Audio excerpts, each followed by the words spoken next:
Então preste atenção. Se acontecer fraude bancária contra você, o banco é responsável. Ponto e acabou. Quando que o banco não vai ser responsável? Obviamente, o banco não vai ser responsável quando você colaborar, não é? E de certa forma, autorizar o fraudador a agir em seu nome. Caso contrário, não vai caber a você responder pelo dano. Isso é responsabilidade do banco. Em se tratando de fraude bancária, seja fraude Pix, seja fraude de qualquer natureza que envolva dinheiro que você deixou sob os cuidados de um banco e houve fraude nessa nas suas contas bancárias, poupança, conta corrente, foi tomado empréstimo em seu nome sem a sua autorização, falsificação de assinatura, qualquer tipo de fraude que envolve o sistema bancário e você, seu dinheiro, seus rendimentos, sua poupança, seja lá qual for o seu dinheiro aí que você deixou sob custódia, sob cuidado dos bancos.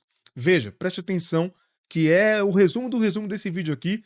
Quero trazer mais informações no decorrer do vídeo, inclusive trazer um julgado do STJ que definiu isso esses dias. Então preste atenção. Se acontecer fraude bancária contra você, o banco é responsável. Ponto e acabou. Quando que o banco não vai ser responsável? Obviamente, o banco não vai ser responsável quando você colaborar, não é? E de certa forma, autorizar o fraudador a agir em seu nome. Caso contrário, não vai caber a você responder pelo dano. Isso é responsabilidade do banco. Tá? O que eu vou trazer aqui para você é um julgado muito recente do STJ, o Superior Tribunal de Justiça. Quem acompanha aqui o canal sabe o que é e quais as atribuições do STJ. O STJ não é o STF. Tem o Supremo Tribunal Federal, que julga eminentemente, né, e prioritariamente matérias constitucionais, e tem o STJ, gente, que é a corte, digamos que máxima, para legislações, para casos infraconstitucionais, tá? Na maioria dos casos que envolvem direito do consumidor, maioria absoluta, eu diria até que 90, 95% dos casos, o STJ é a corte máxima para decidir sobre aquele tema de defesa do consumidor. Agora eu quero ler aqui nesse vídeo para você o que decidiu no seu voto a ministra Nancy Andrighi. Preste atenção, eu vou trazer só alguns pontos para não ficar cansativo também. Olha só o que disse a ministra a partir do ponto 4 da decisão.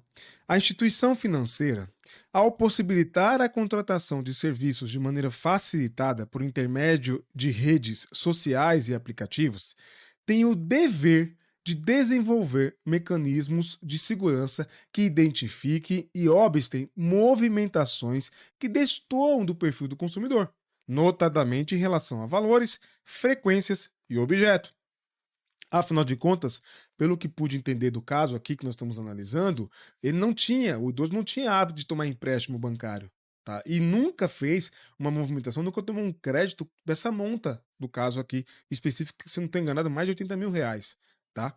Como consequência, 5, a ausência de procedimentos de verificação e aprovação para transações atípicas e que aparentam ilegalidade corresponde a defeito na prestação de serviço capaz de gerar a responsabilidade objetiva por parte da instituição financeira. 6. Entendimento em conformidade com o tema repetitivo 466 do STJ e a súmula 479. As instituições financeiras respondem objetivamente pelos danos gerados por fortuito interno relativo a fraude e delitos praticados por terceiros no âmbito de operações bancárias. Fraude, golpe, tá? Idêntica lógica se aplica às hipóteses em que o falsário, passando por funcionário da instituição financeira, como é o caso, e após ter instruído o consumidor a aumentar o limite de suas transações, contrata mútuo com o banco e, na mesma data, vale-se do alto montante contratado dos demais valores em conta corrente para quitar obrigações relacionadas majoritariamente a débitos fiscais de ente federativo diverso daquele em que o domiciliado é o consumidor. Ou seja, ocorreu a fraude, foi tomado o crédito em nome do consumidor e esse dinheiro, né, desse crédito foi utilizado em outro lugar, tá? Na hipótese, inclusive, verifica-se que o consumidor é pessoa idosa, 75 anos, ó. Imigrante digital, olha o que a ministra diz, que interessante a característica, né? Razão pela qual a imputação de responsabilidade há de ser feita sob as luzes do Estatuto do Idoso e da Convenção Interamericana sobre Proteção dos Direitos Humanos dos Idosos, considerando a sua peculiar situação de consumidor hipervulnerável. Recurso especial conhecido e provido a declarar a inexigibilidade das transações bancárias não reconhecidas pelos consumidores e condenar o recorrido, ou seja, o banco, a restituir previamente existente em conta bancária, o montante previamente existente em conta bancária, devidamente atualizado. Então, preste bem atenção no que eu vou dizer aqui. Se você conhece alguém que teve fraude bancária, fraude Pix, fraude tomando empréstimo, fizeram empréstimo em nome da pessoa e não foi ela que fez, tomaram crédito em nome dela e não foi ela que tomou, né? Fraude na transferência de valores da conta, fraude Pix. Se você conhece alguém que passou por isso, essa pessoa, se ela não reclamou ainda em juízo, ela precisa ir até o judiciário, processar o banco e reclamar.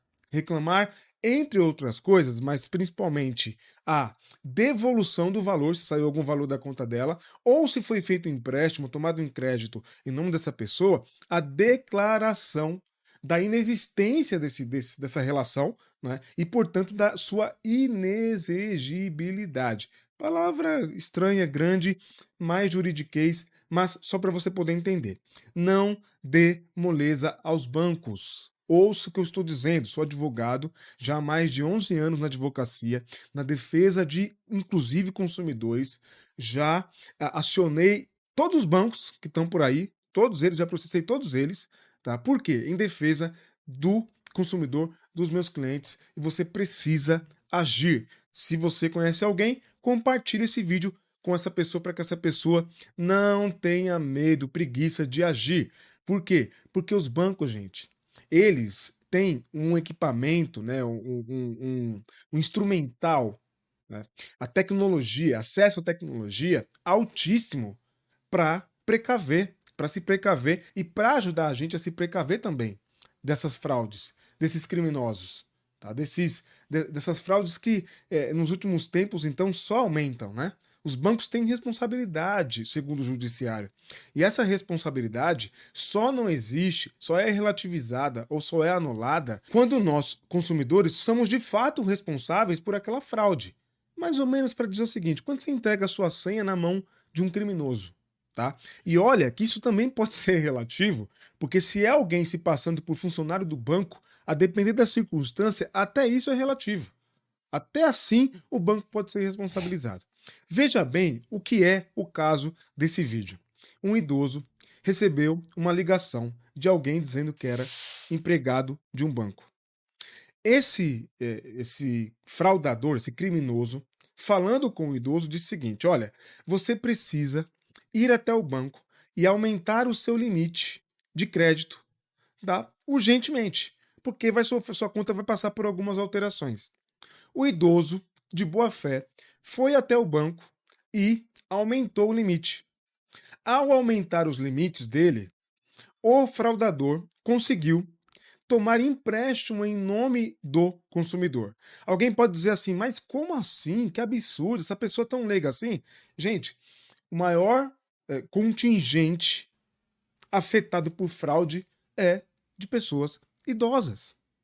Muita gente idosa sofre com golpe.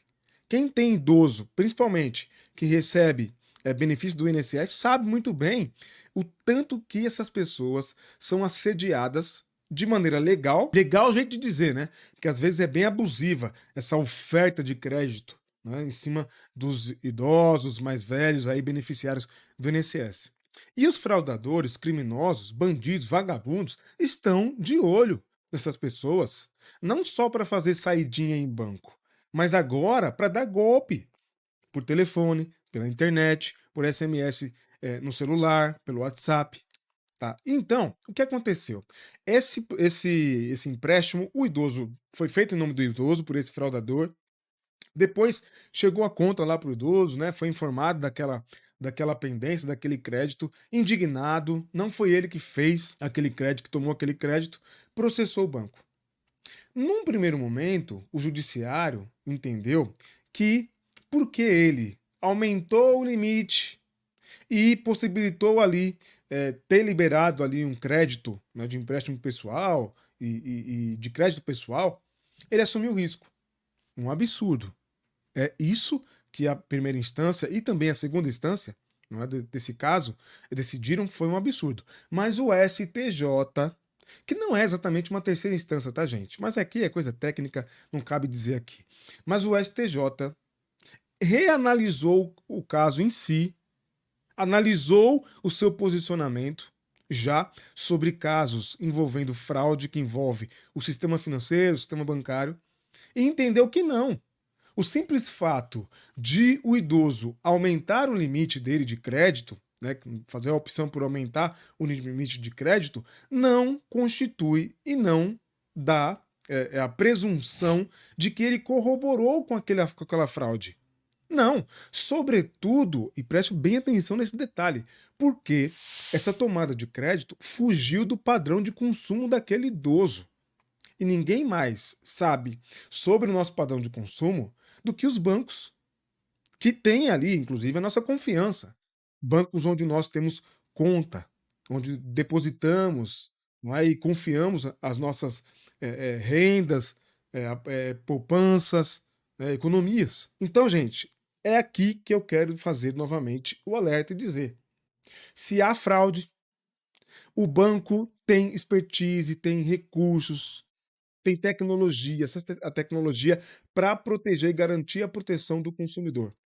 Se houve fraude dentro desse ambiente que deve ser protegido e garantido pelo banco, essa fraude é, no primeiro momento, presumida de responsabilidade do banco. Vai caber ao banco provar que você, consumidor, você, consumidora, que o consumidor, que a consumidora foi o único responsável por aquela fraude, tá? Imagine que o idoso passasse a senha bancária dele para o funcionário do banco. Tá? E mesmo assim, como eu disse, isso ainda é questionável. Mesmo assim, isso ainda é questionável. Os bancos faturam muito, ganham muito, com taxas, tarifas, etc. E são, sim, obrigados a garantir o máximo de segurança possível para os seus clientes consumidores. Essa é uma responsabilidade do banco.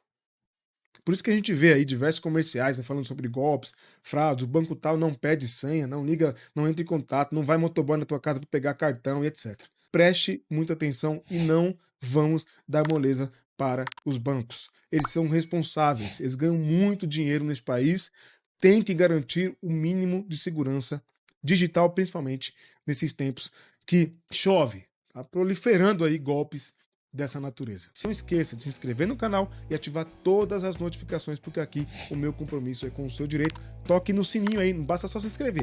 Toca no sino e ative todas as notificações para não perder nada, porque aqui eu compartilho conhecimento jurídico de maneira fácil e simplificada a partir da minha advocacia. Não tem aventureiro por aqui não.